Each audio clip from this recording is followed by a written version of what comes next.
Hi, everybody. Welcome to 6 Months Later, the podcast 180 Days in the Making, where we talk to interesting people about their lives. And then we check with them 6 months later to find out what happened, because that's the problem with most podcasts is you talk to people and then you never find out. But now that's what we're fixing. Anyways, man. All right. I am your host, Matthew Shorn. I'm joined as always by my co-host, Tara Newton-Wordsworth. G'day. G'day, Tara. Tara, who was very patient during the whole of that intro. Tara, how are you doing today? Yeah, I'm doing pretty good, Matt. Thank you. Had a lovely weekend. Not doing much other than the announcement of lockdown, which was pretty depressing, but not unexpected. So that's starting up on Thursday. Kind of dampened the mood a bit. But otherwise, having a pretty good week. How about you? I'm okay. So today is November 2nd, 2020. It is the day before the American election. I am extremely worried about that. And I've been having so this last week in particular just feels like it's been lasting for about a year, because I've been just obsessing about the whole thing and feeling very cautious about it. You look really anxious. I am very anxious. Yeah. I'm trying to be here's my prediction for 6 months. And I'll just jump into this, or my prediction for tomorrow, which feels like it's 6 months away, which is that I've decided to be optimistic. Mm-hmm. Okay. I've decided to be, because the thing about this election is the polls seem really good, but then again, the polls seemed really good 4 years ago and we all got our hearts broken and it was the worst day of everybody's life. So this year, I think the polls look good, but everybody is not trusting, wanting to believe, but then not being able to trust. But I think that I'm going to say that I believe that Biden's going to win. I think it's going to be a bigger margin. I think the polls are wrong, but I think they're wrong in Biden's direction. I think it's not going to be as close as people say. I'm very optimistic about the number of votes that have come in already. And I think that, I think it's going to be a big night. It might be a long night. It might be a long week to get everything settled, but I think that it's going to turn out okay. And then for this election, and then we'll move on from problems for there. And then the weird thing is that people who are listening to this in 6 months, they know what happened, but I don't know. It's this thing. I don't know. Part of me wants to with the time capsule element of this podcast, kind of just capture how horrible this time is. I don't know. How nobody knew what to expect. Nobody knows what to expect. I don't know. What do you think, Tara? What do you have to say? Honestly, I really don't want Trump to win, but I have this awful feeling that he's going to, and I wish I was feeling as optimistic as you, but I don't know. I was watching a live recording of him speaking in, I think it was Philadelphia, and his ability to just blatantly lie and not care, and his fans are loving it. They are lapping it up, and there are people just so excited, and they really believe him, they really believe everything he says. There's no fact checking. They don't care. They just believe him. And I just really wouldn't be surprised if he is able to win. And then also, if I'm completely honest, Joe Biden doesn't really excite me. I think I'd be happy I will be happy if he gets elected, but I still feel jeepers, man, he's 77 years old. Jeez. Yeah. I don't think he was anybody's first choice or anybody's he certainly wasn't my fifth choice, but I'm happy for him to be president because I know he's a pretty decent person. Just to set the bar at not a monster.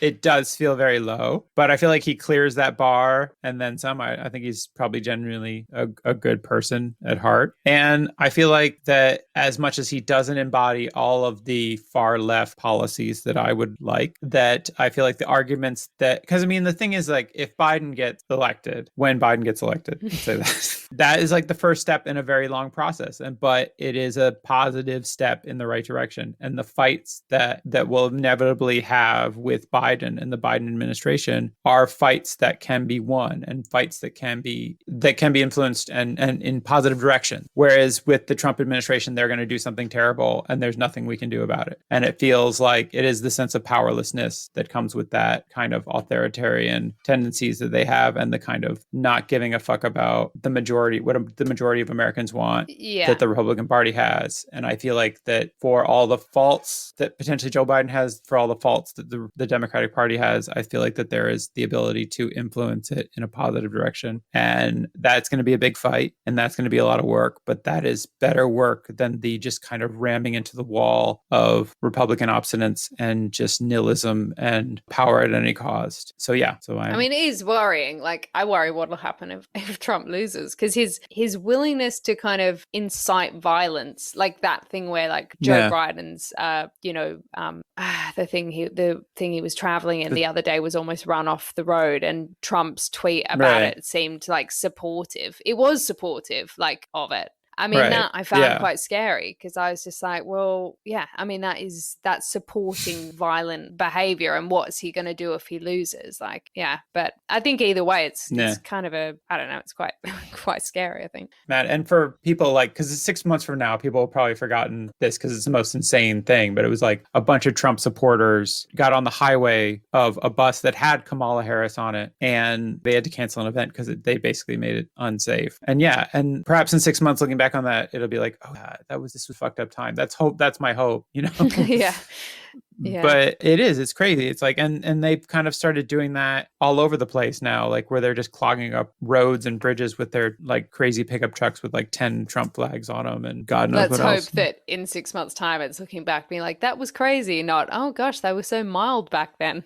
Yeah. Remember when it was so quaint and they were just like, they were just running people off the road and stuff, and not like literally setting fire and like going out with their guns. Yeah.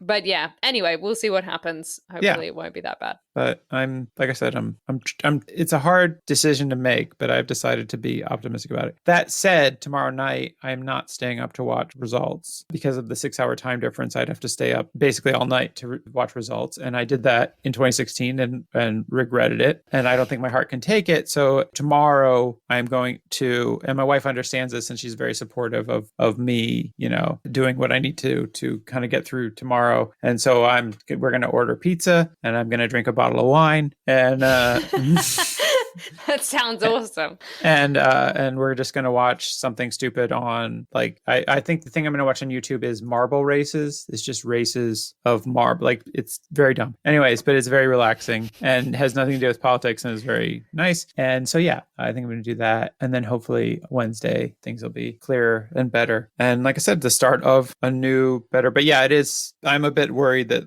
Trump will be like, "You'll never take me alive," and then he just launches every nuclear weapon. Whoa, yeah. That's a possibility. God, I just got like goosebumps then, or like shivers. Yeah. Hopefully it'll just be like he'll run off to Russia to escape extradition, and we don't have to deal with him again.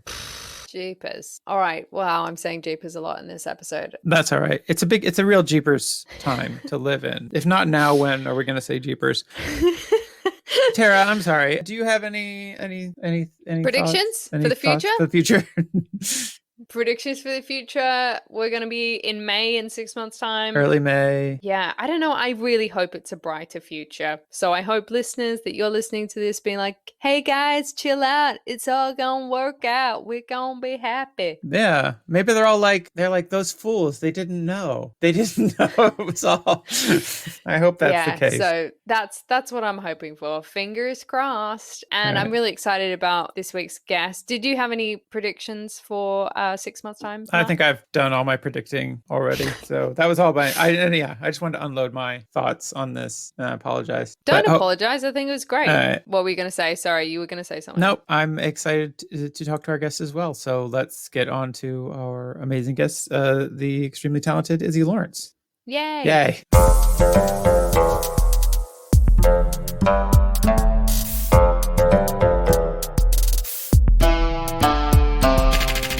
Welcome to the show. Comedian, historian, podcaster, author, Radio 4 personality, martial artist. All of these. A very tall lady. Very tall.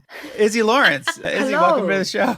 I'm heckling my own intro. Yeah, Let you continue. You're the most accomplished person we've had on the show. Oh, obviously. So far. I'm amazing. We'll say. I'm really, it's so weird. It's been one of those years where you're just like, have I actually done anything this year? And then you realise all the things that on paper have happened, but the majority of your year has been spent sort of sitting on the sofa with the cats looking out the window going, it's been quite a weird year for everyone, I think. Yeah. It's like you feel like you did a lot of things, but like your Netflix queue tells a different story. Yes. I've watched a lot of Netflix. Yeah. I'm halfway through The Queen's Gambit right now. Oh, was that good? How's that? So far, yes, actually. I was expecting not to like it, and I thought, no, this is the sort of thing I like. This is, awkward young women being weird, like that. It's I good. do like that. That's my type. But no, okay. So that's good. How have you been finding, lockdown and everything? Is it really different for you to be indoors a lot? Or are you normally out sort of gigging and doing things out and about, or are you at home? Because obviously you do a lot of writing and podcasting. Yeah. Can you do most of that from home? Well, I've been doing the writing, obviously. So I actually had my first book released called The Unstoppable Letty Peg, and that came out in February. So I had all of these gigs. I was going to do things like, the Edinburgh Literary Festival and all that sort of thing. I had it all booked up. And of course, all of that's been pulled. So I've been doing a lot of shouting to children over Zoom and going, tell your parents to buy this. Listen to the audio book. It's good, right? And are you like Zoom bombing kids like school lessons? Exactly. Literally that. Of course, during lockdown, schools were off. So it was literally almost like there's a club, or here's Wokingham Kids Book Festival, or, Wokingham is a place in England. But, it's these tiny little sort of fractured, events, and just trying to reach an audience somewhere, really. So it was a really weird year, because basically my favourite hobby in the world is jujitsu, and not the cool Brazilian jiu-jitsu, not all the MMA fights. No, the crappy Japanese jiu-jitsu, where it's just white people gathered in a room wearing pajamas, pretending to be ninjas, calling each other sensei.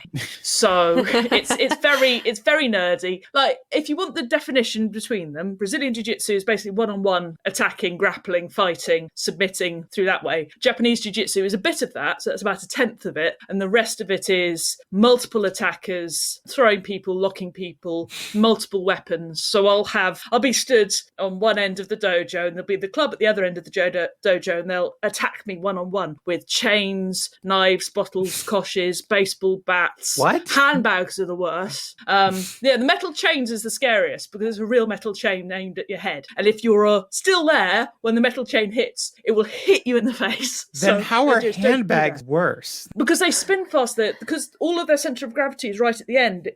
It flicks around so quickly that even if you try and disarm it, you get hit in the face. It's really hard. So I really recommend a handbag with a brick in as a very good martial arts weapon. It's a bit like what's her face in Kill Bill with the spikes on the chain there. The ball spikes on the chain. Yeah. What's her face? I'm so good at it. Uma Thurman. Professional radio personality. I always think of her as the girl from she's the girl from Battle Royale, but I never learned her name. Yes, exactly, that one.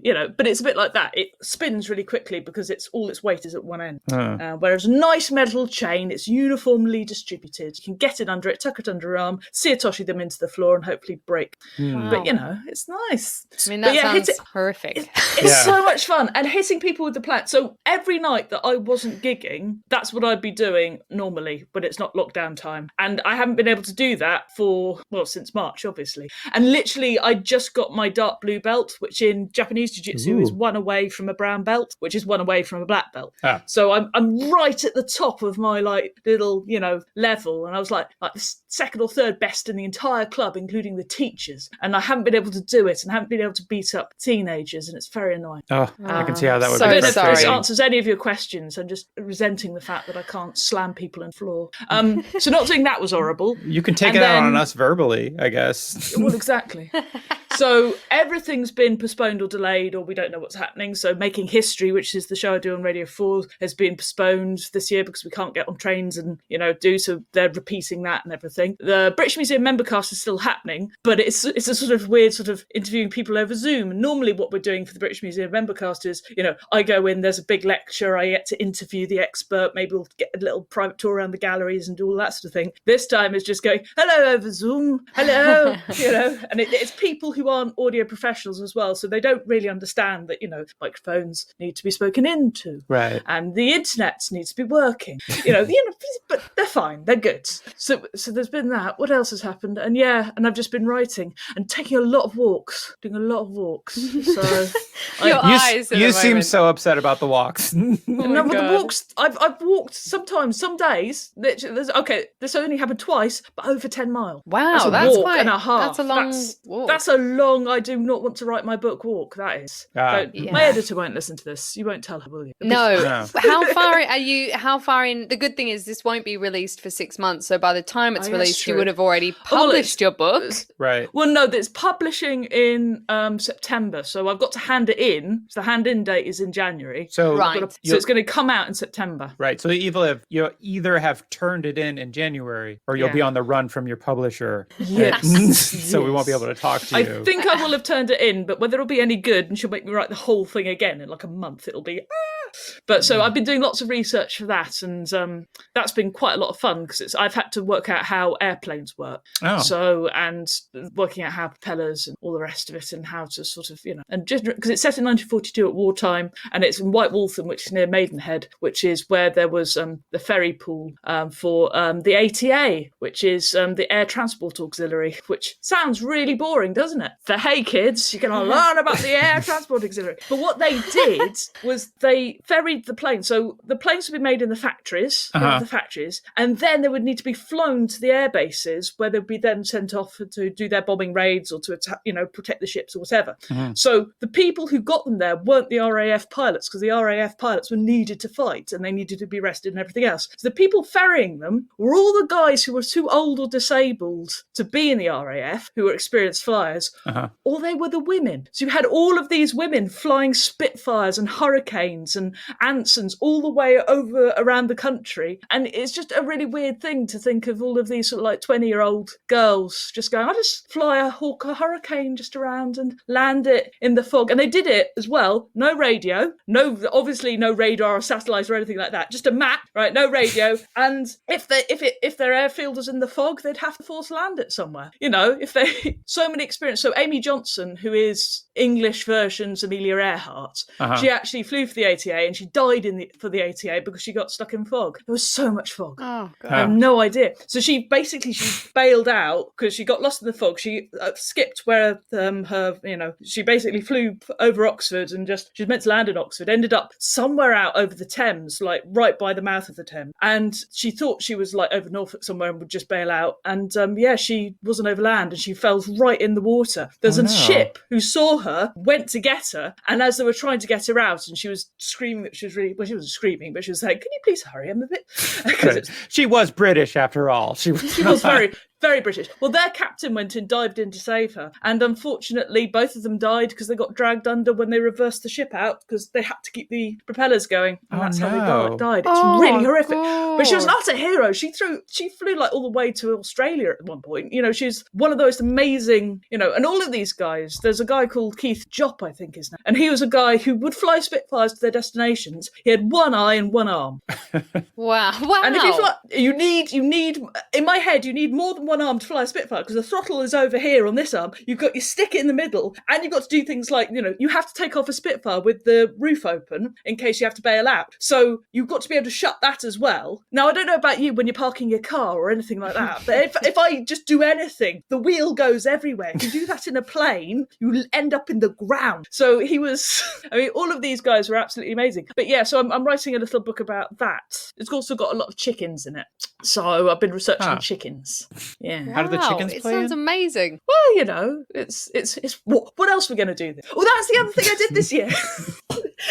What else are we going to do except for look up chicken facts?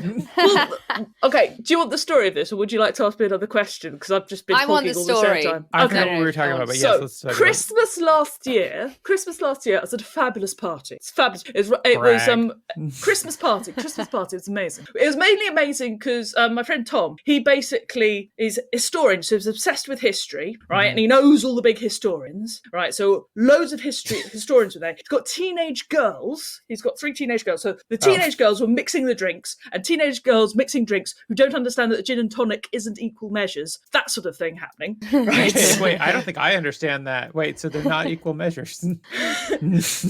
full of teenage girls, random parents. Also, his wife used to be a producer at the BBC, so it's full of BBC sort of like producer-y la-la.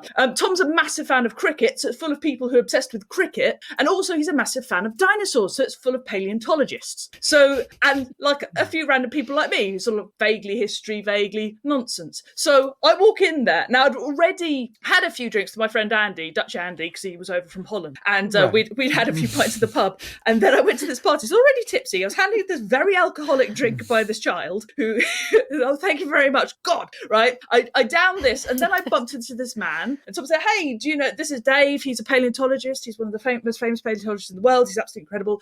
And I said, hello, Dave, how are you? Nice to meet you.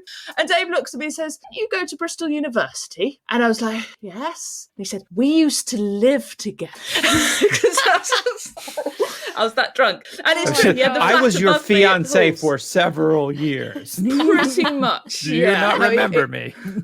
It was kind of like that. So me and him got chatting, and of course, this was before COVID, this was before everything was nice. And he was like, oh, I've listened to some of your podcasts, yeah, blah, blah, blah. It's great, you're doing well. And he's, off, doing these amazing digs and all that sort of thing, and finding bits of dinosaurs and naming them after Ghostbusters things. But anyway, so he was, seriously, they did. It's an ankylosaur called Zool. So yeah, they're ridiculous. But anyway, so and we thought nothing of it, and then of course the end of the world happened. And when you're thinking it's the end of the world, what do? You start a dinosaur podcast because they coped with it or didn't, and they all died out. So so I started doing this podcast called Terrible Lizards, which is basically he's really good at communicating really quite complex zoology and quite some complex geology and make it quite fun. And I'm very good at not being embarrassed to ask stupid questions and to get annoyed when ornithischian dinosaurs aren't the birdy ones. Anyway, so rookie mistake. Exactly. But the beauty of that was, you see, so I thought, get a dinosaur podcast, start it going. And because everybody's trapped at home, almost everybody who I begged, who I normally would never be able to get on a podcast, I said yes. So I've had, this might not mean much to any Americans and that sort of thing, but Chris Packham came on the podcast. He's really cool. I had people like, you've heard of Richard Herring? He's very cool. Joe Caulfield, all the comedians like that. Have you heard of a man called Penn Jillette? I have heard of Penn Jillette. There you go. So, Penn Jillette came to do it because what we're doing is we're asking people to ask us their weird dinosaur questions, and so they come on asking a question and talking about their background with dinosaurs and everything like that. And therefore, it was really cool just to be able to get stars that you never usually get because everybody's stuck in their houses crying. What's the weirdest dinosaur question you got? Ooh, that's a good one. Well, the most nerdy one actually came from one of our patrons. Okay. Which was in Series 3, Episode 4 of Friends. Rachel's complaining about this dinosaur lecture that Ross took her to. And Ross says, but don't you see, according to that, because we found that bone, we can prove that this dinosaur had wings and couldn't fly. And they asked us, what dinosaur bone is he talking about? And Dave, being Dave, was just like, well, this is about 1996, isn't it? So it's probably going to be Deinonychus, which is like the Velociraptor, but a bit bigger. Okay. So if you think when you think of Velociraptor, you're thinking of Deinonychus, right? And it's probably that, and it's probably the semilunate carpal in the wrist, because that kind of proved that, because this before we kind of knew they had feathers, but it proved that they could fold their arms like I'm being really nerdy and boring, aren't I? No, that's just how I said. That sounds like a really fun podcast. Are you still? It is. I really like it. Yeah, we just finished Series 2, so Series 2 will be out as we're recording it. This first bit of this. Okay. So hopefully there will be another series out in sort of February next year. That's when I'm thinking next will be dropped. So late January, February. So by the time we talk to you again in May, it should be on again. You'll be well into season 3. Awesome. Yeah. How exciting! I was thinking. I was wondering about your book because I was listening to making the episode of Making History where you talk talk to the woman about her, I think it was her aunt that made the flight from the UK to Nova Scotia, and it took her 22 hours, and then she crashed. Yeah, and she lost her map within the first 5 minutes. It was amazing. Yeah, and she had to fly the plane. That was an amazing story. I really, really enjoyed. And you were saying she didn't have radio as well, and essentially she was sponsored by someone who wanted her to die. Yeah, because he just wait, what? rid of her. No, seriously, he bought her the plane because he thought she'd die. She also had an affair with a member of the royal family. She was very cool, and she was big as well, which we always like. Tall women in history is a good thing. You think? Yeah, she was 6 foot something, wasn't she? I'm trying to get Eleanor Roosevelt into my latest book, so because she's big as well. I like big women. Brilliant. But I was wondering about whether that when you recorded that episode, whether you were writing your book yet. No. So that was one of the many influences. Because that was such an amazing episode. That episode about because it just got me really thinking about flight, and also that monk that jumped off the building supposedly trying to fly. Crazy. Yeah, and how crazy it is that we do. The fact that anyone has risked their life to fly, and now we all fly as a result of it. But I'm like, I would not be that person. It's like, I'm going to try and fly today. I'll probably die, but who knows? Let's give it a go. People are crazy. I don't know if you've met any. They're all nuts. This is why I'm very happy to sit and read books about stuff and sort of sit and ask a question and actually go and out and have to do these things. Right. Yeah. But no, that's exactly how I felt listening to that episode. I was like, God, I'm so grateful other people have been willing to do this stuff, because it would not be me. But in answer to your initial question, yes, that definitely did influence me, because I had to pitch some ideas to my editor. And I was really looking for, basically, stories of women doing interesting things in history. The ATA is a big example of women doing very interesting things in history. So that is why. That does sound very interesting. And that is that classic thing of, women in history kind of being erased, from doing like, what do women do? Oh, they grew victory gardens and they took care of the home front and whatever. And it's just like, oh no, they were doing all these really cool, like badass things throughout, so that's amazing that you're bringing that stuff up. And yeah, God, you're doing so much. I feel really excited for you, but also kind of like, oh my God, I'm not doing anything. We're a little angry at you as well. Not doing any, like I did a stand-up gig on Friday, and there was one new joke in about 9 months. So I wrote one joke and it worked, but it's all the old set from 10 months ago, whatever it is now. It feels like How are you feeling? How are you feeling about going back into lockdown? Oh, it's annoying. I had a few gigs, which is a few gigs. I nearly average one a week. But it is. They're going to be pulled. I haven't actually got in touch. I'm just assuming, obviously, they're not allowed. I don't mind it so much. I quite like restriction in the sense that it's quite nice to put yourself in a different place. But 4 weeks is a lot. So there is that. There is a sort of and I know it's going to be 5 or 6. I think it'll probably be longer as well. I reckon they'll have hell to pay if they don't let us have Christmas. I think people will get very angry. Right. But I think they'll probably end up just like easing it for a couple of days over Christmas and then bringing it back in until the new year. So everybody gets reinfected and then... Yeah, exactly. Let's go infect our families. Keeping people happy. Guess what everybody's getting for Christmas? But in many ways, I mean, it's a very...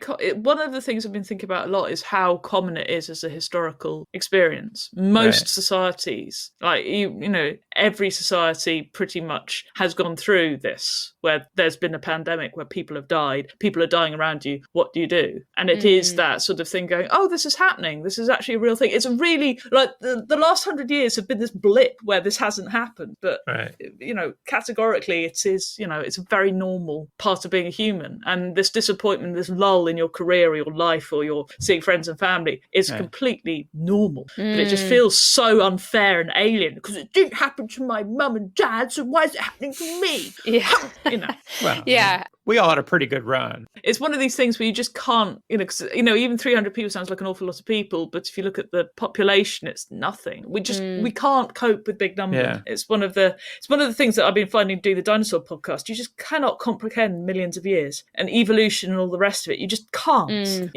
It's so hard. I think maybe you could possibly imagine 150 years, maybe 200 years. That's kind of where your brain sort of maxes out. And after that, it's just, a sea of just like, what? Everything's the same. I mean, you ask, millions and billions, people say, forgetting that what's the difference between a million and a billion? Well, about a billion is the difference, Right.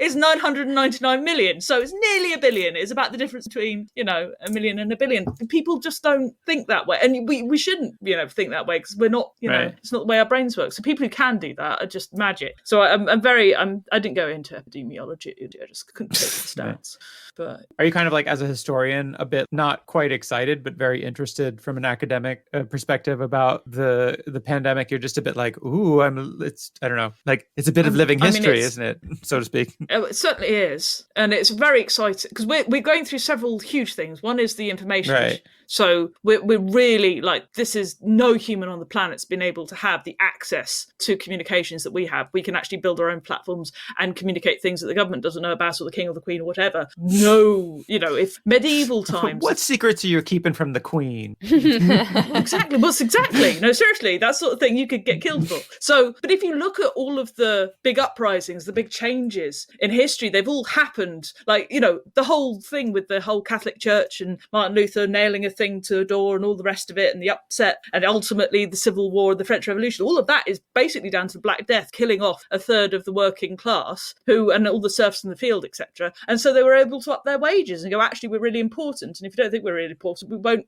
plough the fields and do all of that. Right. So suddenly they were really important. Then you had Protestantism saying, yeah, actually, they are really important. They should be able to understand what God says in his books. So this is, the whole uprooting of everything is really interesting. But so what's this generating, All right, let's talk about, so you're doing a bunch of podcasting. Is there stuff that you're doing like that you're really into these days that isn't work related, or just kind of things that you're obsessed with or into? Anything? Trouble is, I make everything I'm obsessed with and into work related. This is the thing. This is how I've basically monetized my own hobbies in order to make cash. That's useful. Yeah, I've been sent a book called, I think it's called Not Yet Mr. Disraeli, which I'm going to read, which I'm looking forward to reading because a friend of mine says it's the funniest book ever. So that is one thing I'm looking forward to doing, which it sounds, I'm going to read a book because I'm a nerd. Read a book about a prime minister from 100 years ago. So I'm looking forward to that. What else am I going to do? Oh, I was going to draw all over my walls because I do that a lot. Okay. So I do big wall murals. So the thing is, once my plan is, once I've finished the book draft and I've done my tax, which is I plan on getting the pens out and drawing all over the walls. I think I'm going to go with botanical stuff. Maybe I think fauna and flora, but I'm not sure what yet. So I've got upstairs. I've got a massive toucan in the bedroom, a massive tiger in the bedroom. When I say massive, by massive tiger in the bedroom, are you talking about yourself? No, I'm talking about painting on the walls. And also I've got in my hallway a giant version of Andrei Vasili's Fabric of the Human Body title page, which is basically a woman being cut open with a load of guys going like this. So I might look around. I might be looking around for other historical things just to like draw on the walls. So are you literally going to draw them yourself? Like, as in you're not using, you're just sort of doing free. I usually use felt tip or paint, depending. So like, but I draw I'd love quite well. to see photos of this. Can you, if you've done this in 6 months' time, can you provide photos that we can potentially put on some form of social media or something? If I do. But any project that comes up, because I've been doing, as well as doing I've been doing some filming as well for weird little things like for the Smithsonian and little documentaries for Netflix, which might never happen because COVID, so they haven't done hardly any of the drama stuff. And so assuming I don't get any more work, which unfortunately is likely, this gives me hope of something to do. So I might do that. But I could do Spitfires. I did a poster which I put out on Twitter called Dinosaur Command, which is a load of dinosaurs flying World War II planes, because I was just trying to mesh my hobbies. Amazing. Wow. That sounds like a great idea for a comic. Well, it does, doesn't it? See, the thing is, it'd be great. Dinosaurs fighting an asteroid. That would be amazing. Yeah. Also, if you're drawing on the walls, it's a great way to procrastinate not writing your book too. So I'm just going to throw that out there. it's too technical. The big Andre Vasily thing happened because I had to write an Edinburgh show, and that sort of took up a couple of weeks of doing that rather than writing an Edinburgh show, and that was much better for me.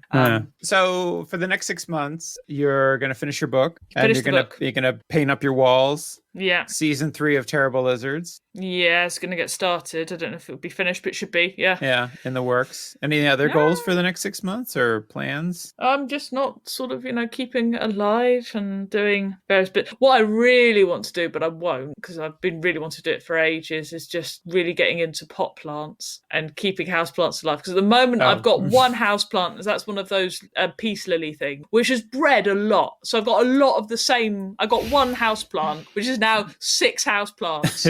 It's just got bigger, and I had to separate it. So other than a peace lily, I want at least 2 other houseplants other than, I've got a floofy, I can't what they're called, yucca. I've got a yucca. I've got a yucca and some peace lilies, but other than that I don't have anything, and I think I should try and brighten up my inside and be an adult and a grown-up, because I'm not going on gigs for ages away, and I won't forget to water plants. Okay. Because people who feed the cats don't water plants, and that's a rule. You can ask them to do one but not the other. Exactly. Yeah. But yeah, so basically I think it's just that, and trying to be a better friend, trying to, all the rest of it, being nice. Self-improvement, nice. blah, blah, blah. Well, a lot of my friends, I think it's a time when because a lot of us arty types, are struggling a bit at the moment. So it's kind of like, it's making sure it's doing that thing of just going, I better just go, are you all right, on text, and saying, hey, do you want a call, or, do you want an online coffee, and all of that sort of thing, so we can stare blankly at each other and go, no, my life's shitter. That is the thing to do. That's nice. It is definitely nice to keep in touch with people. I think just even sometimes just leaving a voice note, just being like, hey, just thinking of you or whatever, can make such a difference. Exactly. And particularly really grown up. So the ones who are over the age of sort of 50, if you email them a thing that you've seen online that they find funny, that's their social media. Oh, yes, so you're so if right. you email your parents a GIF, or you email anybody older something that goes, hey, do you remember this? And they'll be like, oh, I know. So that's good.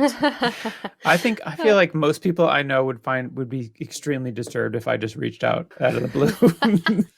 Yeah. They'd be like, but you say that, but then they'll be like, oh, he's done that again. If you do it twice, it's fine. If you do it once and then don't say anything, it's really weird. But if you go, hello, just say hello. If you want to say hello, it's fine. And just do that regularly, then people bounce. I think people would just really like it, Matt, to be honest. I don't know. Yeah. I think he's being very male about it, you see. They don't do Christmas cards either. It's genuinely, it's Matt, I think. It's Matt. It's just Matt.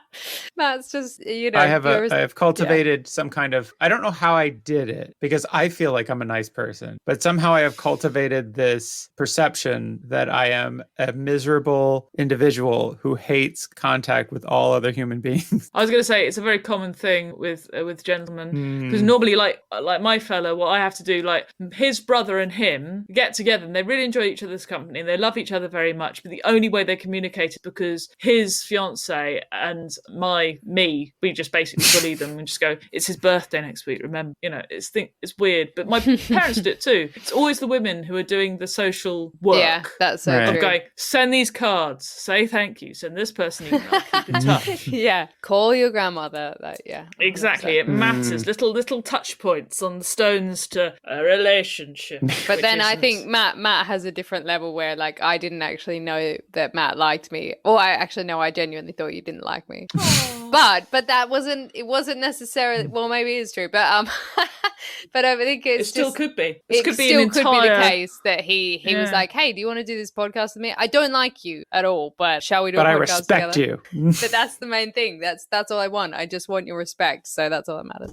This is the thing that actually my boss kind of yelled at me the other day. Or not yelled at me, but like, I don't know, because I have this job, I haven't had it for very long. But there's this thing I'll do where I'll roll my eyes, not in a dismissive way, but just as like a weird reflex. Like once a friend of mine, I was with another comedian and he told me something, like he had a concept for a show, and I rolled my eyes and he's like, why'd you roll your eyes at that? I think that's a good idea. And I was like, no, I think it's a good idea too. I rolled my eyes because I was like, oh, I wish I'd have thought of that first. That was legitimately. So you're basically in your head just going, why is this person better than me? Yeah, another person. Yeah. Hey, audience in my head, look at my life. That is literally, you've got your own sitcom audience. I suppose that's it. Yeah. That is so true. When you go in and out of rooms, does it go dun dun dun dun dun dun?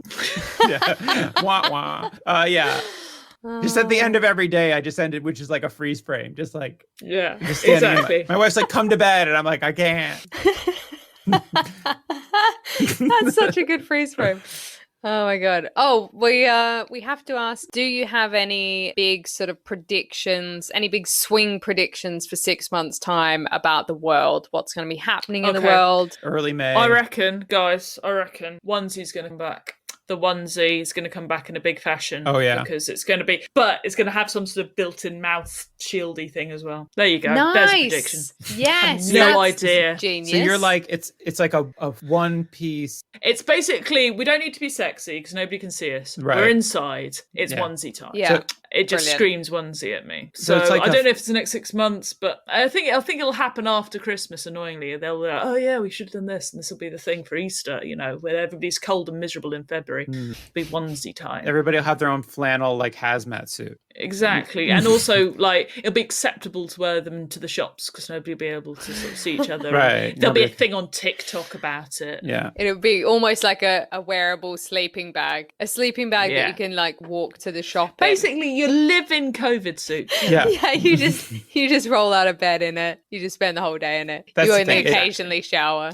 But maybe it's this thing that you can sort of like turn so it looks professional or something like that, and then it's just a onesie that you wear for Okay. Zoom meetings. I don't know, something like that. But yeah, onesies I think are back in. I think that it probably has some kind of like cape that you can flip over, and then it's like professional attire. And then when you're done with Nice. your Yeah. Zoom meetings, you flip it back, and then Exactly. But like you're saying, like an all-purpose garment that keeps your stink in and keeps COVID out. Out exactly. That I could see that. It makes a lot of sense. It does. It makes perfect sense. Either that, and if I had to say there's a government thing, I'd say there was going to be a rule whereby it's going to be illegal for people to advertise on social media during nighttime hours. That should, I think, maybe for under 18s, but I think that'll come in. I don't know if it's going to come in 6 months, but I think that will be like the first big rule about social media. No advertising between like 11 p.m. 6 a.m. I could do that. So I think earlier. that will be good for children, and it will be a way of starting to legislate what happened. Wait, children shouldn't be up at 11 p.m. They got school Exactly, tomorrow. so there's no point. But that's what people are profiting on. That's why they're trying to keep their attention, to keep them up at night. Right. Is so that they can sell to them. If they couldn't sell to them, they wouldn't need their attention. They wouldn't be trying to sort of compete with each other for their attention. Therefore, they'd let them go to sleep, and they could show them boring things which are good for them. No toys or anything else, or reason. So I think if there were going to be a law, which I hope would be passed, maybe. But I think that'd be an interesting one. I think that's positive That isn't change. immensely depressing. I've got a few other predictions, but they're all depressing, so let's just not. That'd be a really nice law, actually. Maybe if social media things could get together and create laws where they actually shut off for children after a certain hour or something, that would be great. But there'll always be a start-up network going, oh, actually, we can keep you really entertaining at 6 a.m., whatever. There'll be stuff. Yeah. If I can't go to Facebook at 3 a.m, how are we going to keep myself up until 6 a.m? Well, the thing is, you could still go to Facebook, but you wouldn't have any of the competition to attention, because nobody needs your attention when they can't sell to you. So there'll be no advertising then, and there'll be a natural lull in it. Is That's my brilliant. theory, anyway. I really hope that happens. That would be fab. It won't, but I hope it will. Yes, that sounds great. So, Izzy, we're not going to say goodbye to you because through the miracle of editing, we are going to continue this conversation in 6 months. Hello, Izzy. Hello. Are you still alive? Oh my goodness. Well done. Well done. This is too dark. If you die, then number one, if you die, if we I become the die, prime suspect. Guys, if I die, please put this out. Okay. And I've already claimed that I'm very comfortable with death. So if I'm dead, Sailor or Sailor Moore. I love it. It's fine. You promise me you put this out if I'm dead.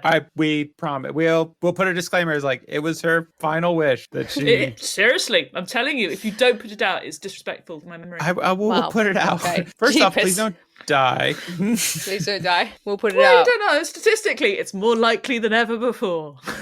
I am older. There's a pandemic. Who knows? Yeah. Gosh, it'll be 6 months older. Even then, it'll be even more statistically possible. Anyways, what I was going to say is that we end every first part with we ask our guests to start a joke that they do not know how it will end. So you have a short period of time to think of a setup and then 6 months to think of the perfect punchline. What did the monkey say to the typewriter while the priest's back was turned? You think he finger bangs you hard. That's the only thing I could. It doesn't really.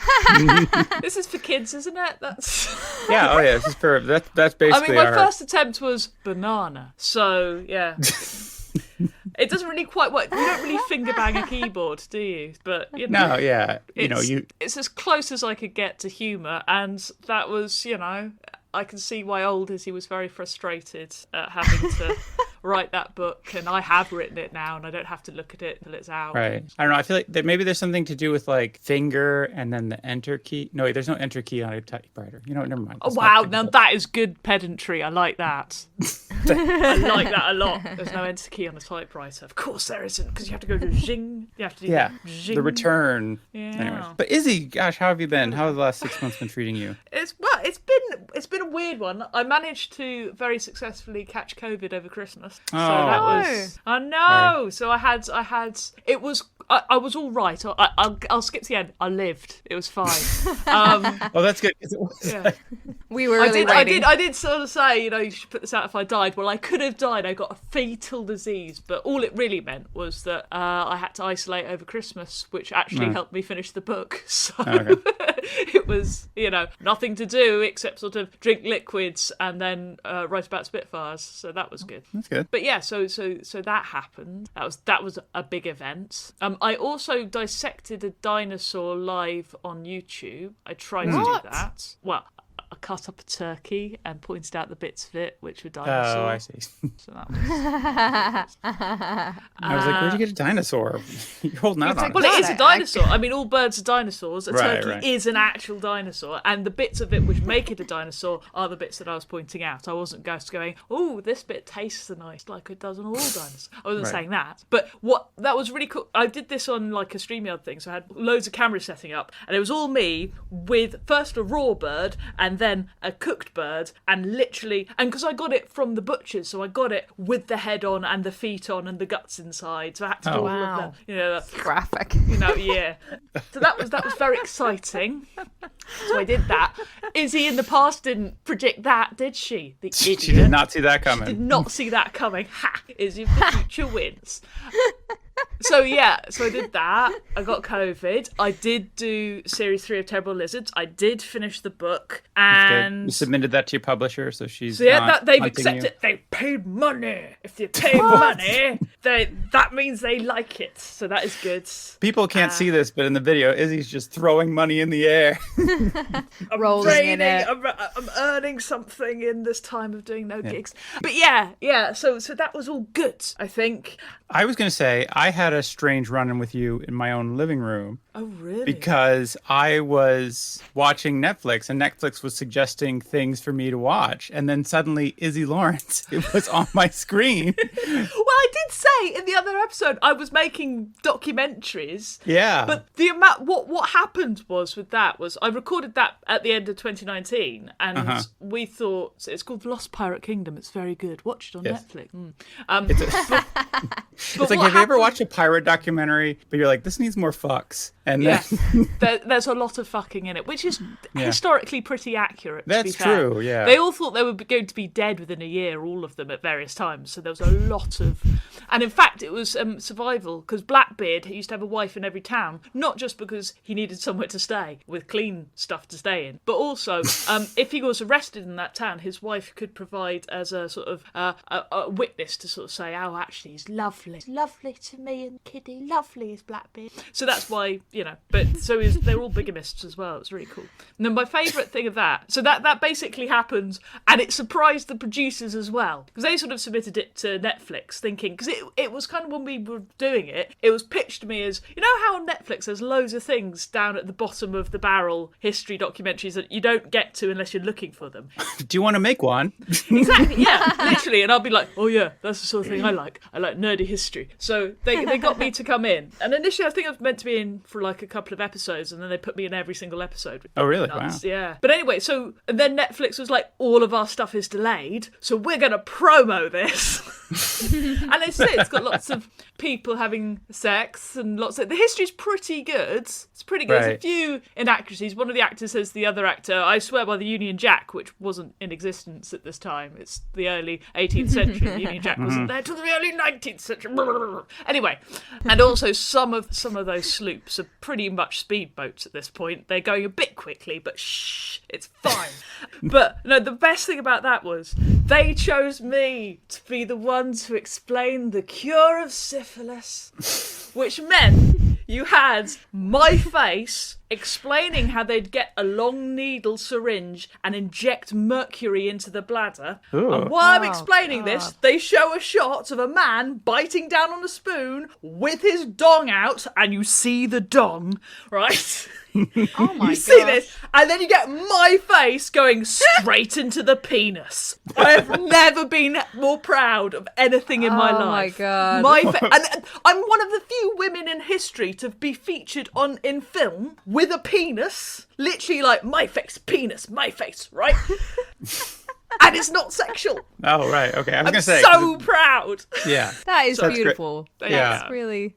That explains why your Facebook profile photo is you and it says straight into the penis. That is right. I'm thinking of making it a family motto, like getting a crest done with all the things. What is that in Latin? That's how you make it real fancy. Exactly, I should do that. We should Google that very quickly, just do it in Latin. But yes, no, I think that's proudest moment I think so far in my career. Straight into, Izzy, straight into the penis, Lawrence, because it does inspire fear and respect, but also chuckling, which is what I want. It was exciting for me because I thought if I ever saw somebody I knew on a Netflix documentary, it would be because they were a serial killer. Yeah. So I'm glad, I'm not a serial killer. I'm just obsessed with Pirate's dong. Right. So, That's better, I'd say. I'd say that's the better of the two. So, Yes. great. I think I was very happy when that happened, because it was a complete surprise to me, because I literally thought, oh, that'll happen, and then suddenly, oh, I've got a lot of followers of men offering to marry me. Yes. Have you Really? actually? Oh yeah. No, you get them. It's really nice in documentaries because it's not like when you sort of get retweeted a lot and occasionally get a dick pic. It's not like that. It's literally men sort of going, I am from wherever in which is either South America or Eastern Europe somewhere with lots of consonants, and sometimes even Turkey. And they're very sweet, and they're all sort of like, do you have pirates here? And I got lots of people in Nassau, which is where the pirates are based, sort of going, hey, have you been here? And I'm like, no, I haven't been here. I just read books. But yeah, it was. It was pretty cool. Are the marriage offers like, do you know how to cure syphilis? Would you like to get married? No, they're telling me that I'm a very beautiful lady, which is always a lovely thing. But also, I know it's a downright night, because I'm not a bad-looking lady, but the way they filmed that documentary was the camera was literally right in on my face. And also, this was a low-budget documentary. They didn't have makeup artists. And I was talking for like 2 hours at a time. So any makeup that I put on, I'd sort of wiped my nose and been rubbed off by the end. I'm being really boring again. I apologise. I can't do podcasts about me. When I was listening to this today, and I was just going, God, I witter on a lot. They must have edited them out. Loads. That's why I witter. No, I'm awful. I'm sorry.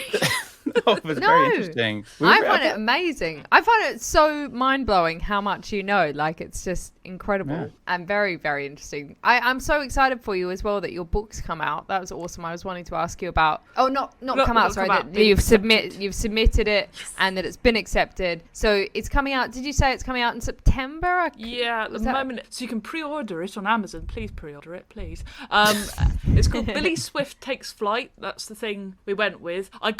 My preferred title was, what was it? It was The Spy, the Spitfire, The Spy, and a Chicken Called Suze was what I wanted to call it. But that was considered too long. And Billy Swift Takes Flight, kind of that character called Billy Swift flies planes. Makes sense. Right. So, but yeah, no, that was it really... says everything about it right there in the title. Exactly. Who's in it? Billy Swift. What's she do? She flies. Yeah. Nothing about Susan the Chicken, though. I don't even think Susan the Chicken is going to be on the cover, which is very upset, because Susan is the best thing about it. I'm so But I sorry think to hear Susan will be in, like, they do little drawings for each of the chapter and stuff. Oh, nice. Who does the drawings? Helena Perez Garcia, who is amazing. Like, Is she the one does who did the drawings for the Letty Peg. your previous Unstoppable? Yes, The Unstoppable Letty Peg, available in all good bookshops and online. The mark of a fine bookshop. Exactly. Well, that's It's good. had lots of lovely reviews. Yeah. And I'm what am I? I am on the short list for the best children's literary thing of the year on the Channel Islands. Shut up, it counts. Where are the Channel Hey, Islands? that's awesome.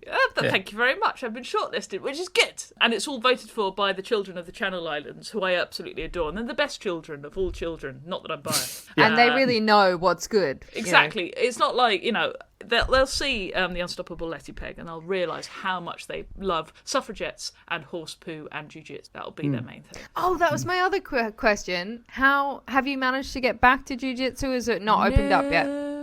Not until we get rid of this disease. Because basically, for gosh. jiu-jitsu, you've got to be face cheek to cheek. I've got to be. I literally, part of jiu-jitsu is putting my fingers in your eyes and mouth. So it's that invasive. I throw, you're basically throwing people with the face. So you want to really use pressure points and horrible and God.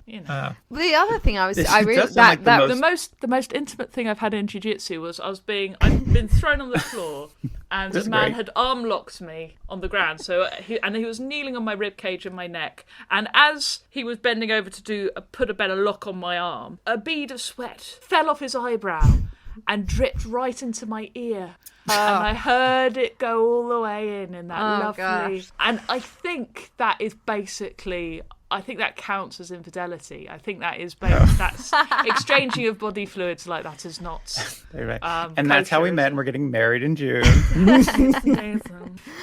It does sound like the most unsanitary of martial arts. All of them are pretty unsanitary, to be fair. I mean, if it goes well, most of them, there's blood at the end. So it's a bit icky, I think anybody who's not into a bit of gore or getting slapped, hit with a planet, not a good idea. Definitely not. But I miss it. I still miss it. I still want to do it. It's not fair. Well, I'm very sorry to hear that. And I also was, I gotta say, I loved your optimism when you said how you were really down about it being 4 weeks of lockdown. I was like, you 4 agreed weeks. with me. I did. And you're like, oh yeah, but they'll open it up over Christmas. That was you. And I know, got that the new was me. variants. I was one of the. Did you? Oh gosh. Well, I know I did because I started a sense of smell and stuff. So all I got was really bad body aches, a bit of a headache, and not even that much of a cough. It was all sort of just like, yeah. Oh, how awful. But that was it's such a funny thing, isn't it? Looking back and being like, whoa, the thought of it only being 4 weeks. And I'm so glad we didn't know what was to come, because I don't know if they'd been like, oh no, you'll still be in some level of lockdown in May. I just don't think I would. Oh God, it is May, isn't it? It's quite far into the year. I still think of it. It's an M month. It must be March. It's been raining. It's March. No, it's May. It's extremely cold outside. It couldn't possibly be May. Exactly. It was hailing earlier today. I know it was, wasn't it? It's very cool. Well, I think we were very spoilt in 2020 because we had a really gorgeous weather in April. Like all of my trees are slightly behind than they were last year. So I've still got magnolia out in May, which is unusual, and the cherry blossom's still out. So it's just like that's usually over by 8 times. So I don't know what's going on. It's not great. But anyway, we're making it through. I do feel like we're coming towards a brighter future, potentially. You say that every sounds episode. Positive with your accent. That's the trouble. Oh, it's all right. Yeah. It just sounds like, it's going to be bonza. Amazing. I'm so glad that I sound like that. You sound optimistic. You're so optimistic. Naturally. Yeah. Whereas we've got the dour. Even though Matthew's an American, he's very dour. I'm the most dour American, though. You are. That's why I can't imagine you I moved going, to Britain. Awesome! It's like, these people in Britain understand me. Yeah. In a way that America doesn't. Yeah, Matt is not the like, you're welcome, have a beautiful day. He's not that American. No. I can't imagine him cheering for any sort of sports team either. I can imagine him looking and saying, oh, God, that's... What a waste. Yeah, I don't know. No, I love to cheer at sports. Here's the thing is I'm really bad at sporting events because whenever anything exciting happens, I cheer. And I had a friend who was like, what team are you even rooting for? And I was like, I'm just a fan of the game. That's cute. That's very sweet. Yeah.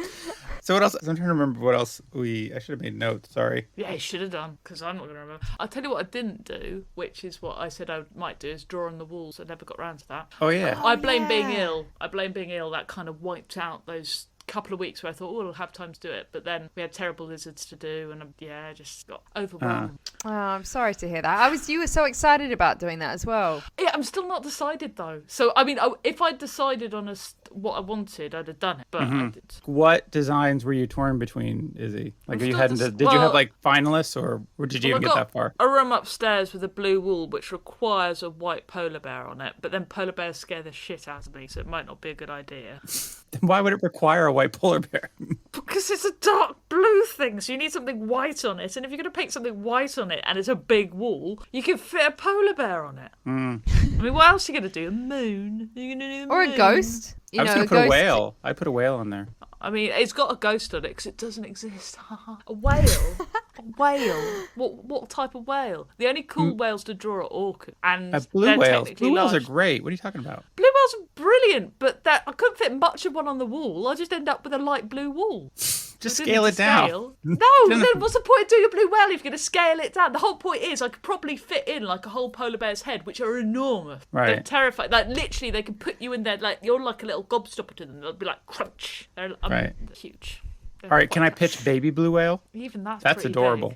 Big. Yeah, killer whales would eat that though. Yeah. That's why they're called okay. killer whales, because they eat whales. What? Not humans. They don't kill humans. humans. Not humans, but baby whales. Usually not blue whales, but they'll chase down other whales and they exhaust them so they drown and they all eat. And seals, obviously.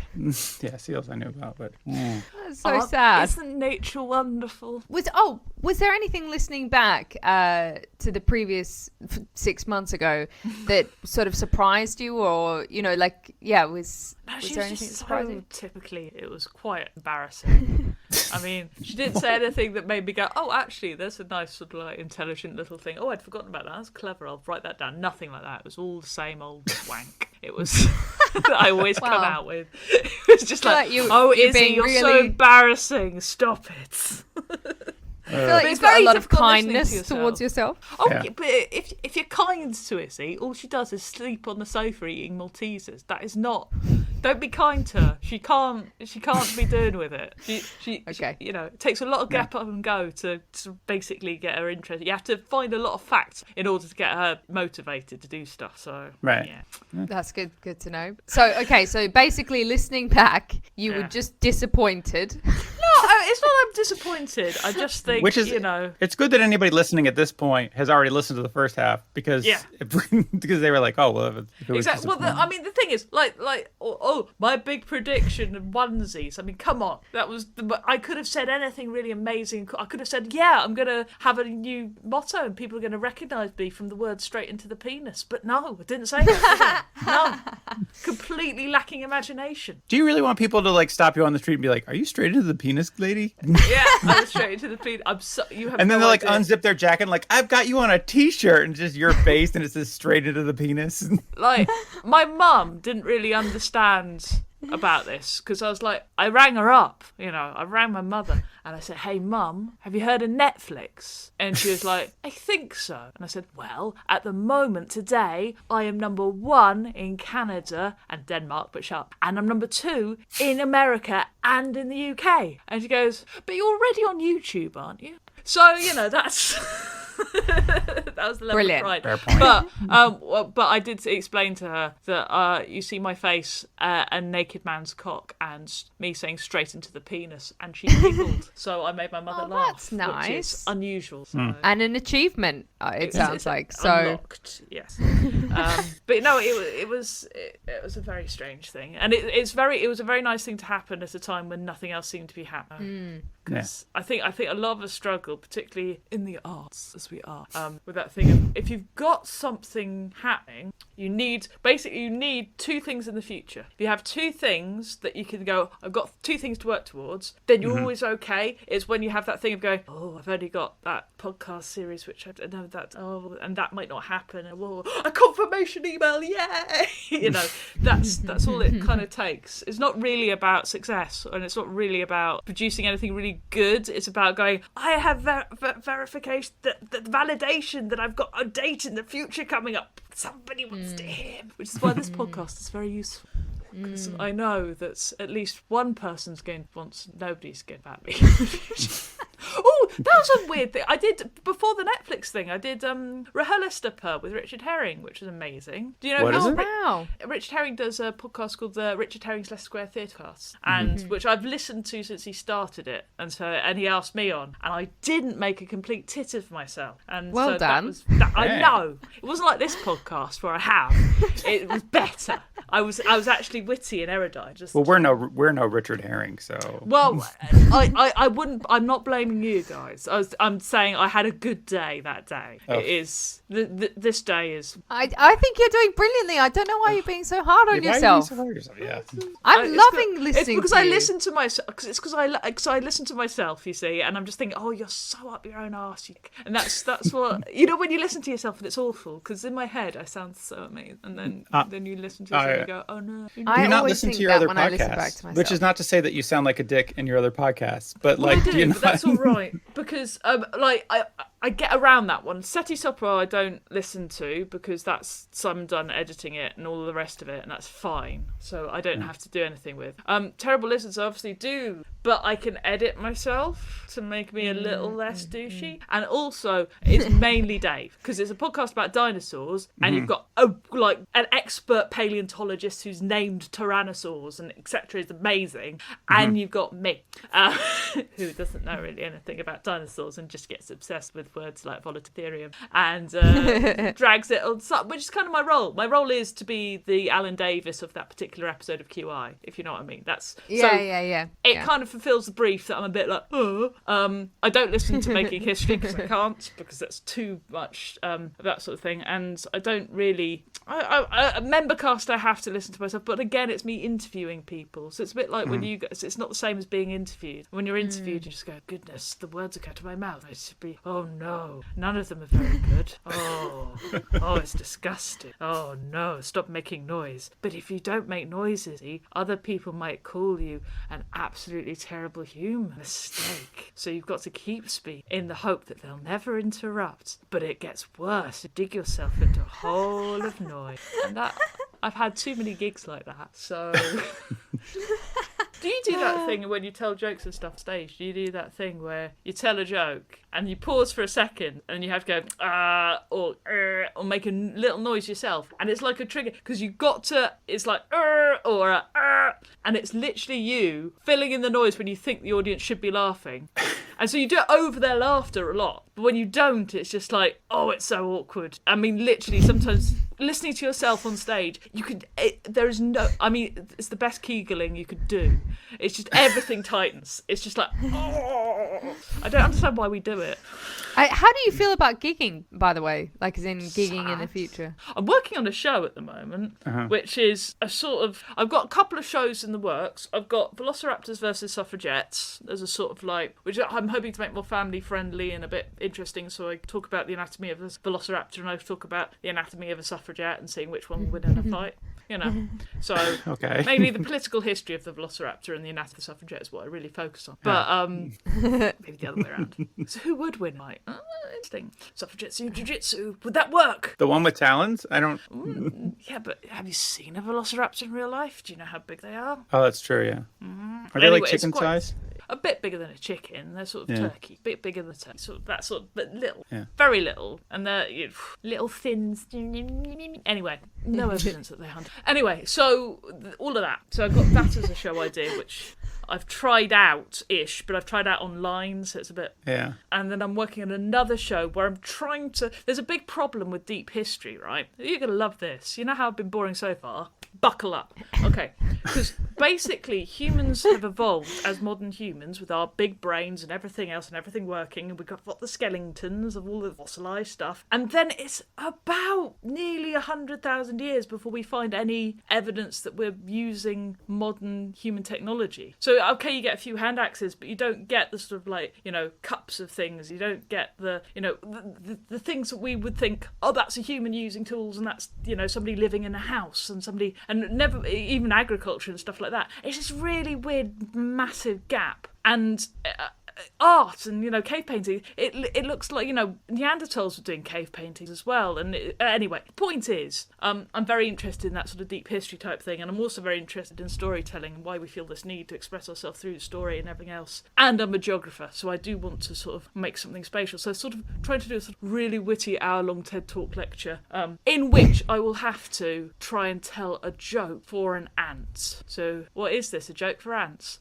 Type joke. And I don't mean a very small joke. I mean, I think that the big sort of premise behind it is that I think the way that we narrate stories and jokes is the same way that we go walking, effectively, and we use landmarks and everything else. And the trouble with ants is they don't follow a journey the way we do and look at landmarks, because they're tiddly tiny. Like, they're tiddly tiny, so if they go, oh, follow that leaf home. Oh, it's blown away. Oh, crap. You know, so what they do, desert ants in particular do this, what they do is they step count. So they count their steps all the time. So when they're doing these random things, looking for food and scurrying around, they must be mapping the entire area, and they use their step count. And they know this because some scientists put stilts on ants. What? They put stilts on the ants so their steps would be slightly longer, and then they let them scurry along. And when they scurried back, they missed the anthill. They walked straight past it. They could see the anthill, they could smell the anthill, but they're like, no, I'm going to rely on my, like, you know, little navigation system, my little calculations in my little ant brain. So they literally would go past the anthill because they can't count, which means if they can't follow a narrative in the way we can as one single journey, but they see it almost as a map, how are you going to make a joke work if it all has to happen almost in all one sort of like like a 3D map? Anyway, that is what I'm working on, is how to tell a joke that. Huh. That is amazing. I just love the thought of like an ant being on like a therapist's couch being like, and then they put stilts on me. Oh no, that's And not no. They cut the legs in half of the other one to make sure no. they shorten the steps as well, which is worse. Ugh. Ow. But that's scientists for you. They're cruel beasts. Yeah, that is so mean. Well, That's awful. anyway, hopefully, I don't know. Well, I'm hoping for those ants. The other day, my son was just like, oh, there's an ant, and then just like tried to touch it with his finger and accidentally squashed it, and because I think he wanted to like pat it. This is the thing, is that, and then they're like really upset when they're dead, and then you have to explain death. Yeah. It's really confronting. And then the other day we saw a dead bird, and they were like, why is the bird there? I was like, You crushed that that ant, that's why. You crushed that ant, Yeah. and now all things you And like now- must die. It's like, Yeah. remember when you lied to mommy the other day? Yeah. Well, that's why that bird is dead. Yeah, there you go. So, Izzy, is there anything you wish you'd known 6 months ago that you know now? No, I mean, I don't think I had a lot on, you know. Yeah. I would have liked to have known about a lot. Keep me in my innocence. I mean, maybe I would have said, don't go to Waitrose on the day that I probably got COVID. Right. I mean, those posh that's not- Waitrose people with their COVID. Exactly. It was coming up to Christmas. Everybody was like, terrible. Some very fancy. No, I places. really don't know how I got it as well, which is quite But yeah, and I mean, this is how ill I was. I cycled the 3 miles to the centre to get tested. I was not very ill. I didn't think I had it really. I was just like, well, I can't really. I've got a bit of a temperature and I've got a bit of, you know, so I should probably just get tested. And I got tested and it came back positive. I was like, oh no. Oh no, I just saw Grandma. No, Oh my God, we're unfortunately. definitely cutting that. Obviously, hadn't seen anybody because of lockdown, so it was. Yeah. But yeah. Well, that's good. I'm glad that you got through it. But so that's the only thing you would have hoped to know basically 6 months ago. I suppose, I mean, I don't even, because it just stressed me out knowing, so it's just like, you're best off not. Yeah, 100%. I agree. I mean, this is the thing about, you know, you think, oh, well, imagine going back into the past when you were a child and then knowing all the stuff you know now. How amazing would your life be, because you know what would happen, everything else. You'd just be like, one, it'd be terribly boring to go through all of that crap again. Right. And then it would also be really frustrating and annoying knowing that the future is inevitable and you're just there just going, ugh. So yeah, no, I wouldn't change a thing, so I live perfect life. Okay. That's really beautiful and inspiring. Oh, well, what's next for you? What's coming up? Well, I've told you about various shows. I've got a few possibles. So I'm preparing for if we ever have audiences again, and that might not be. I've got more books in to be pitched, which haven't had the go-ahead, but hopefully I'll be hearing from people. I hate having to wait to hear. I might have a thing on recording for, basically I've got shows being recorded. I don't know if they're ever going to get done or made or anything, because life is just so, I hate it. No, I'm really positive. It's really good. This is the important thing. Series 4 of Terrible Lizards will be out in June. Oh, nice. Which I'm working on right now. So getting all of the episodes edited and everything else. And, the future's a big, vast, unknown chasm of who knows what. But, it will be... feeling pretty positive. Yeah, but stuff happens. You know, you throw enough poo at walls and eventually you go, oh, it's a polar bear. Lovely. Beautiful callback. Really appreciate that. But yeah, no, it is, you know, I really don't know. I mean, people are talking about another lockdown in the summer, so it's just like, no. Oh, yeah. They're not actually, are they? Yeah. Who's talking about this? Tell me who they are. Scientists. Because we're going to get another peak. Because, I mean, even when we've had the amount of vaccines we've had, it's still not going to be safe for everybody to, you know, mix and stuff. So they're talking about like a 2-week lockdown or something just to cut off the big spike that will happen. But who knows? I just got to get out. I can't take it anymore. I feel like I can't keep going. You can and you will. I can and I will. I can do this. But hopefully not. Hopefully it'll be absolutely fine. And scientists are just being scientists and like using evidence stuff. We won't listen to that. What do they know? Have an economy. Exactly. So, So I'm just working on a lot. At the moment, I'm really just spending time focusing on things that I want to make, and hopefully eventually I'll be able to make something that I want to make, simply because something's going to happen. So it's a bit of a risky business, just going, hey, I could do this show or I could do this show, but no audience, so I'll just write this book then, please. But you need But I'm really looking forward to Billy Swift Takes Flight. Will be out on September 2nd, and I'm still making British Museum Membercast, I'm still making Sati Sopo, and I'm still making the Z-List Dead List. So listen to those podcasts. They are nearly as good as it. Beautiful. And do you have anything else like social media that you want to plug? Like, where can people follow you? You can basically all the main ones. So Twitter, Instagram. Where can and people Facebook. Propose marriage to you? Exactly. Propose marriage to me on Twitter, on Instagram actually. Cause Instagram it's the most romantic platform. But it's at Iszi Lawrence. So ISZI is how I spell Izzy, and it's a bit weird. ISZI. It's like the word is, and you got mirror down it, and then Z like that. So Izzi.com. You can find everything about me there. But ISZI.com. There you go. But Izzi and Lawrence on other Facebook. And that'll be in the show notes. So Thank you. Yeah, but do you ever look at those? You just think, oh, this sounds really interesting. What was her name again? Jeff. Google Jeff.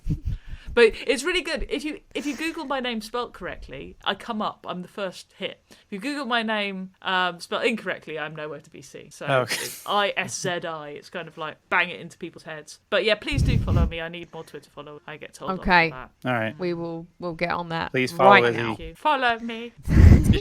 She has so little going on in her life. Can you please just follow her? I mean, you'll get... No, I'm just kidding. You're Also, no, guys, this happened yesterday. Okay, we Ashley bought a little wildlife camera for the garden.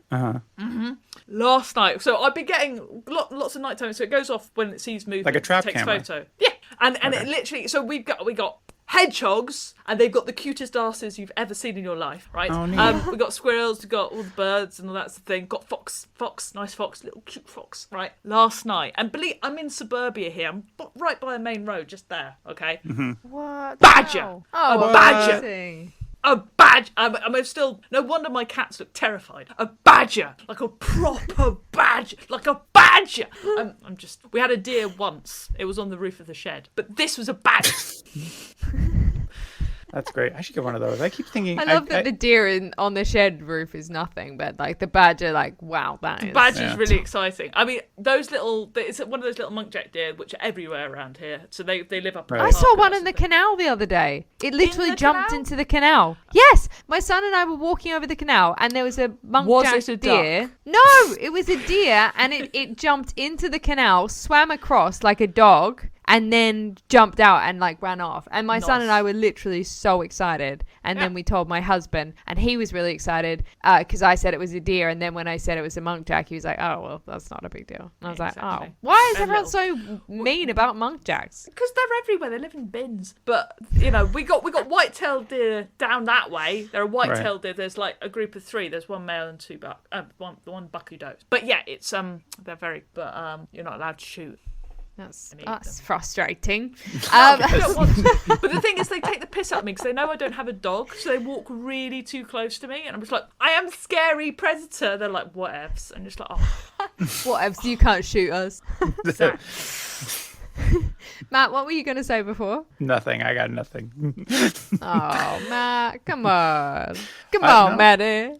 You can Come get a on, camera Matt. for your garden. I would. Actually, I suspect that there are hedgehogs around, but I've never seen one. So Yeah. maybe this is a. When they have sex, you'll hear it. It's intense. It's What's it probably sound like? type noise. It's really revolting. See, And- the expression you made me wish Yeah. that we were recording this video. There you go. That was- If you go on my Twitter right now, you can see a picture of a hedgehog's bum, which looks that's worth a surprisingly. follow. Seriously, it's weirder than because hedgehogs. You think of them as quite flat, but they're not. They're quite upright. They're quite tall, weirdly Right. tall and narrow. They're a bit like a bus, and they've got and their spines. It's very much a page boy haircut. So they and it's only like the very top, and all the rest of them is leg, and they've got this big fuzzy, slightly bald ass, which is kind of like an old man's hairy bottom type thing, and their tail looks exactly like a little tiny little cock just poking out the back. It's even got a slightly bulbous end bit. So it I've looks literally just amazing. looked up this photo because I was so excited to see it, and I'm I'll have a looking look at it up right later. now, and it looks hilarious. like I'm describing. Thank you. Yeah, it's got like oh my god, got that's little- so cute. Wow. Okay, cool. Go see that photo if you're listening to it. Yeah. Well, Izzy, thanks so much again for talking to us. Thank again. you for having me. No, it has So been a good real- to talk to you, Izzy. It's been awesome. It's been fun. I look forward to. I'll be very interested to know what people think of this little experiment because it's a really cool one to do. thank you. Just looking how time Thank you. works. Yeah, it is fun. It is fun, and I hope to obviously see you again in the future, and hopefully do a gig with you at some point. That'd We be see really now. nice. See now. Even though past Izzy was like, she was a right dick. Current Izzy's amazing, right? Future Izzy, don't trust her. She's well up herself. All that success has gone to her head. Just don't. This is the good Izzy. You got Izzy at the right time. Oh, Izzy. we're just a real. Don't listen to her after this. I mean, follow Peak her, Izzy please right follow now. her. But if you can follow her in secret, so she can't see the numbers, if there's a way you can do that. All the very best with all your upcoming projects, and thank you again for coming on the show. It's been fantastic. Thanks for having me. Take care. Bye.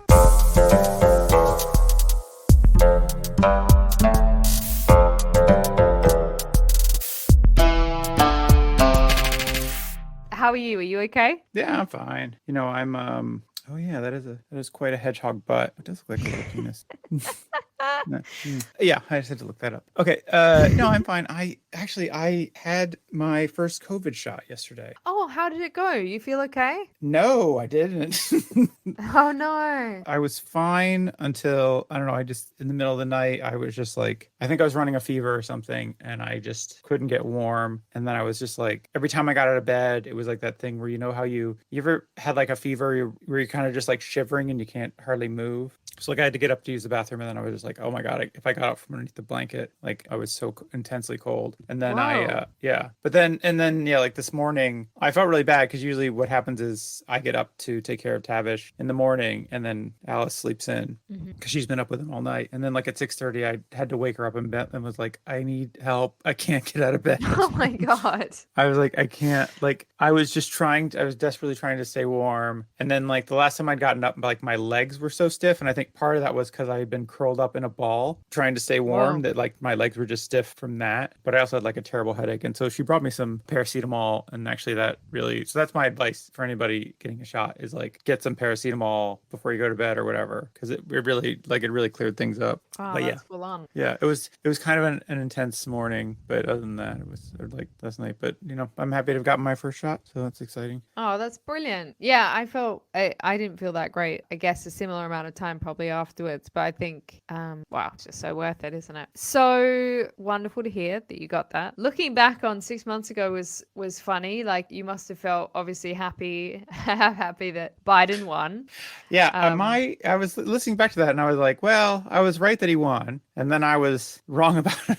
I was like, it's going to be a bigger margin than ever, and it was like, not really, but It was actually quite close, wasn't it? it Yeah. was extremely close. Yeah, it's like several thousand votes of our full state made the difference, but that ended up being like an intense shit show, which whatever. But the important thing is that Trump is no longer president, and that's good. And I did think it was funny. Sorry, what were you going to say? I don't know. I kind of like Biden. He seems to be doing all right. But go ahead. He does seem like, I think what you said about him being a good person, I think that was pretty bang on. I think he seems like a good guy. Like, I think I was a bit mean about him, saying like, you know, he's 77 or whatever. It's like, well, he seems like a nice person, and he seems to be doing a good job. And I'm very sorry for saying that. And anyone who's over 70 and wanting to take on a new job, new role in life, go for it, I say. Just keep on going, you know? Whatever. There's 65, you don't have to retire at 65. You can be doing stuff whatever age you are.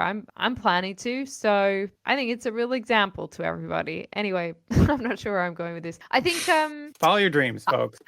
follow your dreams. I'm Tara Newton Wordsworth. I say, follow your dreams. I thought it was funny how I was quite scared of supporters might do. And, you know, we talked about the thing with them going onto the bus and running people off the road. And like at that point, that kind of was the worst thing. Yeah.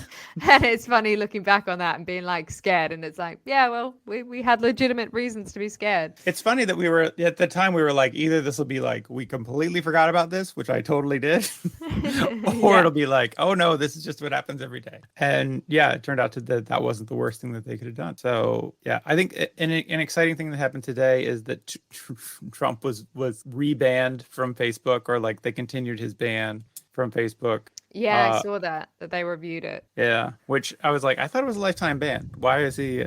Why is this being reassessed? So yeah, but I'm glad. It's funny how he's just sort of gone away. I mean, obviously he hasn't gone away, but because of the Twitter stuff. Yeah. Oh man, that must annoy him so much that he like hasn't got that ability to connect with like millions of people in an instant anymore. Yeah, I think that's really kneecapped him in what must be a positive way.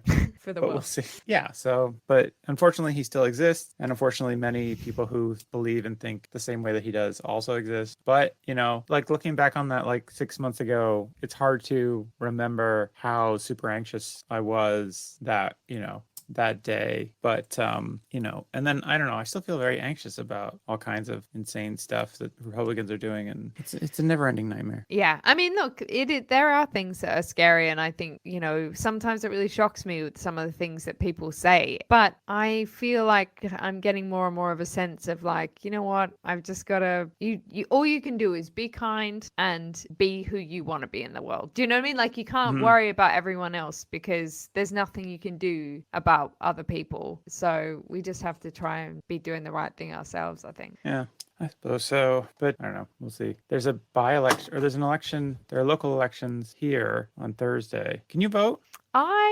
I'm No. not really sure. I don't know if I can vote because I've looked into it in the past and I thought it said that I couldn't vote, but then someone told me that I could vote recently and I was like, what? But I've always thought I couldn't vote. So I don't know. Can you vote? No, but I've never voted here because I didn't think I was allowed to, but then someone seemed to think that I could. So yeah, I'm not sure. maybe now that you're a permanent resident, not sure how that worked. But, Yeah, I'm not a permanent resident. Yeah, I have to apply for my permanent residency. I have to do the test first, the life in the UK test. So I've got to start studying for that. I had to study for that too. You want to be study buddies? Oh my god, yeah. We could test each other. Study stuff out. Just hang out at the library. Yeah, I'm excited. Somebody told me that there's a section on British directors, and I was like, I got this nailed. Like Mike Lee. Yeah, exactly. David Lean, Alfred Hitchcock, all kinds of, etc. Well, all right. That's good. So, anyways, anything else? Nothing else, right? I don't know. I always feel like we get to this part of the podcast where we're like, okay, well, I guess bye forever. Thanks so much for listening, everybody. Hope you enjoyed Izzi, and I thought she's a fantastic guest. You know, please, despite her own negativity about herself. Yeah, her claims to the contrary, I think she was a very good podcast and very fun. So yeah, but thanks everybody for listening. And I don't know, what were you gonna say? You're gonna do the thing. Do the thing. Yeah, no, I was just gonna say thanks for listening. Please do like and subscribe and, you know, rate and review and do all the stuff. We're on all the social stuff at 6 months later pod. You can email us on, what's our email? 6 months later pod at gmail.com. And if you want to follow Tara, I'm on at Tara NW Comedy, world's most boring name. It's gonna change soon. Definitely gonna change. Matt, what are you on? I'm Emma Schnorren on some things, but not very active on social media. I do make other media, including I have another podcast called Saint Misbehavin', where my friend Anna Domini and I talk about the lives of obscure saints. And this week we did a really fun one on Saint Solange, who is it's not a fun story. I should go back and we talk about Saint Solange, a French saint. She is not Beyonce's sister, a different Solange, but it's a fun episode nonetheless. So I would check that out. Saint Misbehavin', wherever you get this podcast, go and get that podcast too. It's fun. Anyways, but thanks everybody for listening, and we'll see you next week. In 6 months. Yes. Bye. Bye.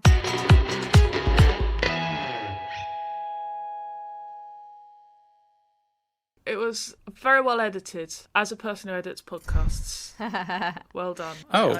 Occasionally I hear podcast edits that I get cringe at, but it was really smoothly done. Oh, thank you. Well done, Matt. Fantastic you. editing. Good job. It was nice. It really flowed, which is hard to do sometimes. Oh, thank you very much. So, yeah. Yeah, you're doing a great job at editing, Matt. I really appreciate it. Stop, you guys. I We're not do. here to talk It's a about skill. me and my amazing editing skills. We're here to talk about Izzy. Oh.